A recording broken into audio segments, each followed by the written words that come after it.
ఉమ్మడి నల్గొండ, వరంగల్, ఖమ్మం పట్టభద్రులకు సంబంధించి జరుగుతున్నటువంటి ఉప ఎన్నికకు గాను అధికారులు ఏ విధమైనటువంటి ఏర్పాట్లు చేశారు అనే విషయాన్ని జిల్లా కలెక్టర్ మేడం చెప్పండి.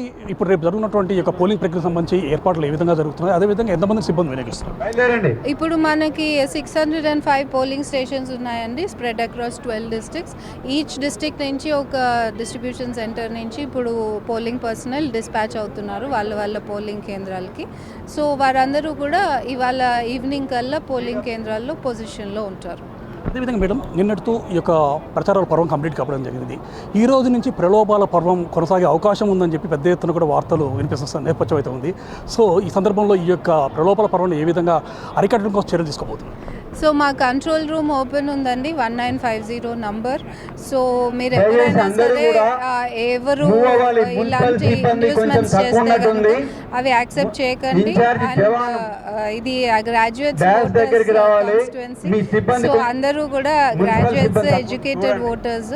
సో ఇలాంటివి జరిగితే మాకు ఇమీడియట్గా రిపోర్ట్ చేస్తే అదేవిధంగా మీ పరిధిలో అంటే దాదాపు 3 ఉమ్మడి జిల్లాలు సరే దీంట్లో పాల్గొనబోతున్నారు. వీళ్ళందరికీ కూడా ఇన్స్ట్రక్షన్స్ ఏ విధంగా వేయడం జరిగింది, అదేవిధంగా మిగతా జిల్లాల పరిస్థితి ఆల్ 12 డిస్ట్రిక్ట్స్ లో డిస్ట్రిక్ట్ కలెక్టర్స్ మానిటర్ చేస్తున్నారండి. మేము కూడా ఇక్కడ ఆర్ఓ ఆఫీస్ నుంచి, అదేవిధంగా సిఇఓ ఆఫీస్ నుంచి ఇది కంటిన్యూస్ గా మానిటర్ జరుగుతుంది.